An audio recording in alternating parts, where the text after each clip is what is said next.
கேட்குறேன், இப்படி மக்களால் ரோஸ்டிங் கிறிஸ்டியானிட்டின்ற ஆட்களுக்கெல்லாம் சப்ஸ்கிரைப் பண்ணி அவர்களோடலாம் எப்படி பார்க்குறீங்கன்னு எனக்கு புரியல. ஆச்சரியமாக இருக்கு. இவர்கள்லாம் இந்த பொறாமையிலே அன்றைக்கு ஈசாக்குக்கு விரோதமாக எழுப்பின பெலிஸ்தியர்கள் போல. இவர்களுக்கெல்லாம் ஜாக்கிரதையா இருங்க. கர்த்தர் செழிப்பை தருகிற தேவன். செழிப்புக்காய் தன்னுடைய ரத்தத்தை சிந்திருக்கிறார். உயர்வுக்காய் ரத்தத்தை சிந்திருக்கிறார். நீங்க நல்லா இருக்கணும்னு சிலுவையில நிர்வாணமாய் தொங்கி மரித்திருக்கிறார். ஆகவே இந்த ரோஸ்டிங் ஆட்கள் இவர்களாம் இந்த மாதிரியான கள்ள ஆட்களுக்கு எச்சரிக்கையா இருங்க. தேவ பிள்ளைகளாகிய உங்களுக்கு சொல்லுகிறேன், தேவனுடைய வல்லமை உங்கள் மேல் காணப்படும். வேதத்தை யாரு புரட்டுறா? நம்மளை புரட்டுறோம்.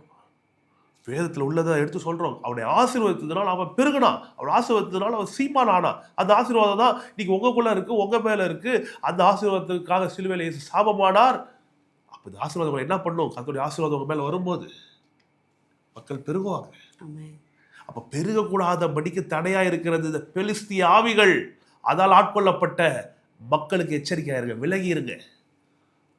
அந்த ஆட்களுக்கெல்லாம் சப்ஸ்கிரைப் பண்ணியிருந்தீங்கன்னா அன்சப்ஸ்கிரைப் பண்ணிடுங்க. நான் சொல்லுகிறேன், தேவ பிள்ளைகள் சொல்லுகிறேன், அவர்கள் நமக்கு எதிரிகள் கிடையாது. அந்த 3 சகோதரர்களையும் நான் நேசிக்கிறேன். ஆனால் அவர்களுக்குள்ளே கிரியை செய்கிற பெலிஸ்திய ஆவிகளுக்கு, பொறாமையின் ஆவிகளுக்கு எச்சரிக்கையாக இருக்கணும். கட்டுகிற நேசம் இல்லாமத்தினாலே ராஜ்யத்தின் சுவிசேஷத்தில் செழிப்பு ஒரு முக்கியமான பகுதி. ஆமென். தகப்பன் ஆகிய ஆபிரகாமின் நாட்களிலே அவருடைய வேலைக்காரர் வெட்டின துறவுகளை எல்லாம் தூர்த்து மணினால் நிரப்பி போட்டார்கள். அபிமெலேக்கு ஈசாக்கை நோக்கி, நீ எங்களை விட்டு போய்விடு, எங்களை பார்க்கிலும் மிகவும் பலத்தவனானா என்றான். அப்பொழுது ஈசாக்கு அவ்விடம் விட்டு புறப்பட்டு கேராரின் பள்ளத்தாக்கில் கூடாரம் போட்டு அங்கே குடியிருந்து தன் தகப்பனாகிய ஆபிரகாமின் நாட்களில் வெட்டினவைகளும் ஆபிரகாம் மரித்த பின் பெலிஸ்தர் தூத்து போட்டவைகளும் துறவுகளையும் மறுபடியும் தோண்டி தன் தகப்பன் அவைகளுக்கு இட்டிருந்த பெயர்களின்படியே அவைகளுக்கு பெயரிட்டான். யாருடையது? எல்லாம் அவருடைய அப்பாவுடையது. திரும்பி அங்கிருந்து போறான். திரும்பி இப்ப என்ன பண்றான் பாருங்க, தன் தகப்பனாகிய ஆபிரகாமின் நாட்களில் வெட்டினவைகளை எல்லாம் திரும்பி என்ன பண்றான்?